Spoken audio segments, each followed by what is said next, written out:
fenomenanya masih tinggi harga batu bara. Jadi, berdasarkan prediksi, tahun depan masih bagus, Pak.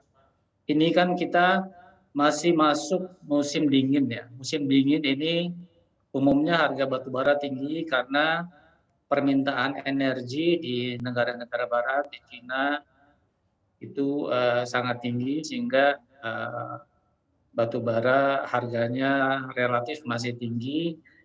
Sepertinya sampai, Imlek ya, Imlek tahun baru Cina, bulan Februari biasanya sampai Maret Maret masih Mhm. akan tinggi, tapi kelihatannya ke depan ini, dalam beberapa berita Cina agak gagal di dalam membuat, energi terbarukan, sehingga dia kembali menggunakan batu bara dan kemudian memproduksi batu bara kembali. Tapi sepertinya itu tidak akan mudah dan cepat, sehingga kalau terjadi penurunan mungkin, setelah bulan Maret ya, Maret, April, Mhm. Mei itu kemungkinan akan turun, tapi tidak akan turun drastis kemungkinannya. Jadi masih ada di dalam range tinggi, sampai umumnya sampai semester 3 tahun 2022 itu akan naik kembali karena masuk kembali kepada musim dingin ya. Jadi prediksinya tahun depan sih harga batu bara masih bagus. Kalau ditanyakan apakah akan anjlok seperti pada tahun 2020, sepertinya tidak ya, karena Mhm.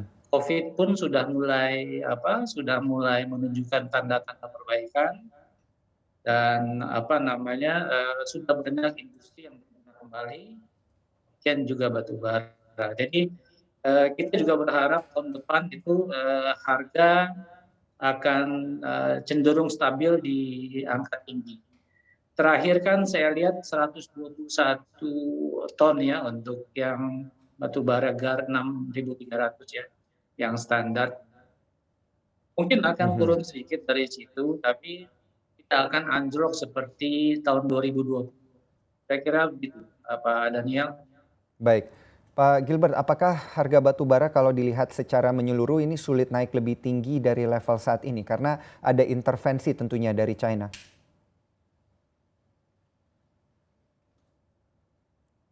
Ya, saya pikir, harga yang kemarin itu udah sangat tinggi ya, karena biasanya gini, fluktuasi harga batu bara itu tiap, 5 tahunan. Nah, kemudian anjloknya harga batu bara sampai di harga yang sangat rendah pada tahun 2020 kemarin itu terjadi seperti pada tahun sekitar 2011.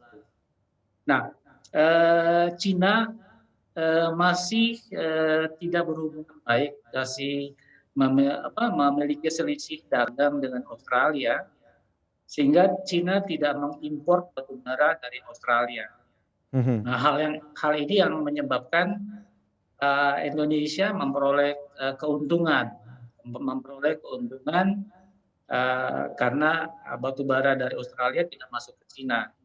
Tapi yang perlu kita catat, India pun sekarang mulai, memanfaatkan batu baranya sendiri gitu. Nah, ini kemudian sedikit banyak akan mempengaruhi harga batu bara.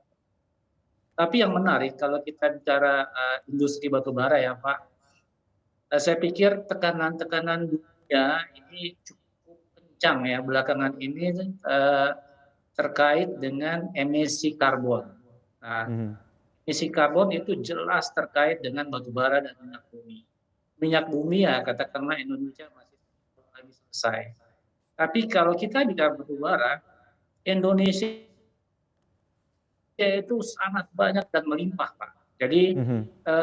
10 tahun yang lalu itu diperkirakan 100 tahun, sekarang katakanlah 75 tahun. Jadi sebetulnya dilema untuk Indonesia karena di satu pihak kita sangat melimpah dengan batu bara, di pihak lain dunia sedang, meminta Indonesia untuk terus mengurangi, batu bara. Mhm. Padahal kita tahu batu bara adalah saat ini. Dunia terus mendorong Indonesia untuk melakukan renewable energy, misalnya geothermal. Nah, Baik. geothermal itu harganya masih 4 kali tenaga angin, tenaga matahari, kemudian mini hydro, semuanya jauh lebih mahal. Jadi Mhm. sepertinya batu bara tetap akan kita gunakan. Jadi 60% listrik Pulau Mhm. Jawa aja itu. Bagaimana kita mau menghilangkan batu bara? Saya pikir PR-nya ke depan adalah bagaimana batu bara tetap digunakan, tapi kita harus memiliki ahli-ahli riset, penelitian, Mhm. bagaimana batu bara ini digunakan tapi meminimalisir emisi karbonnya. Itu yang perlu kita pertimbangkan karena